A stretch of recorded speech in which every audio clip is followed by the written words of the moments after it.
Media.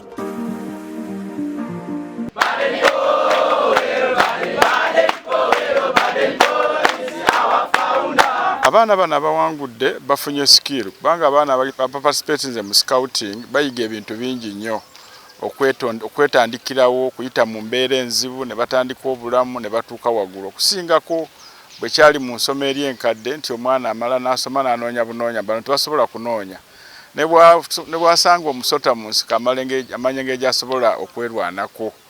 Mu kitongole ky'ebyejigiriza kireeta abaana okubeera obumu kubanga bava mu masomero ag'enjawulo ne beegatta mu mizannyo gino. Bwe bagatta bayiga okumanya nti nina mukwano gwange mu kitundu ekirala ate basisinkana abantu ab'ebikula eby'ebiti eby'enjawulo waliwo basisinkanye district governor abamu badde bamulabangako basisinkanye abakulira ebyenjigiriza basisinkanye aba information officers tebakomye kubeera ku masomero okka gye basomera.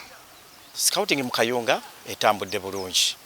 Twagenda mu competitions ku lunaku lw'okutaano lunaku lwajjo kampu yagaddwawo era twasobodde okuwangula ekikopo. Ekikopo kino kyatuweereddwa mu mitendera ebiri. Ogusooka baatuwadde nga district yasinze empisa mwezi zonna ezabaddeyo 139 ekaazi.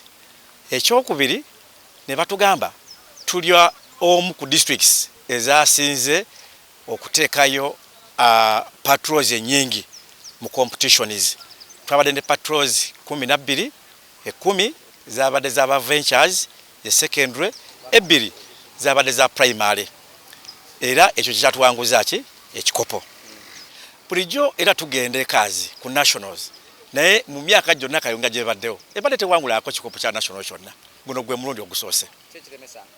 Ekiremesanga baheditiazi bamu babadde tebakwatagana naffe bulungi oba oliawo ne funding okuva eri bakama baffe badde nafu n'olwekyo ku luno bagezezaako okutukwatirako kyayagala obuyambi okuva eri district oba oliawo ne bahedimasters nabo bawagire ekintu kino kubanga ekintu kino kirina engeri gye kikyusa obulamu bw'omwana kirina engeri gye kikyusa community oba oliawo n'omwana n'afuuka ekintu ekirala okwebeza mu mbeera ze za bulijjo ez'obulamu bwe.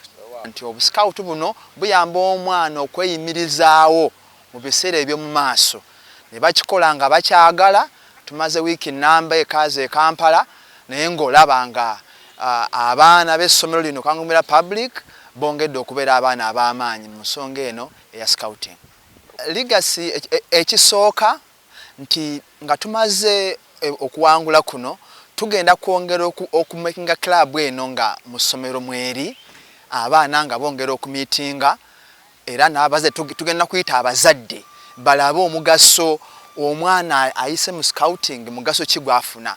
Ekyo kimu. Ekyokubiri omwaka ogujja nga twongeddemu groups z'abaana zituyita patrols twagala ekikopo kiri ekisinga obunene kiri wetawangula naye twagala ekikopo kiri ekisinga obunene. There are so many things why we are here in Kayunga. There are so many reasons why we are here. But the main reason is to make Kayunga great again.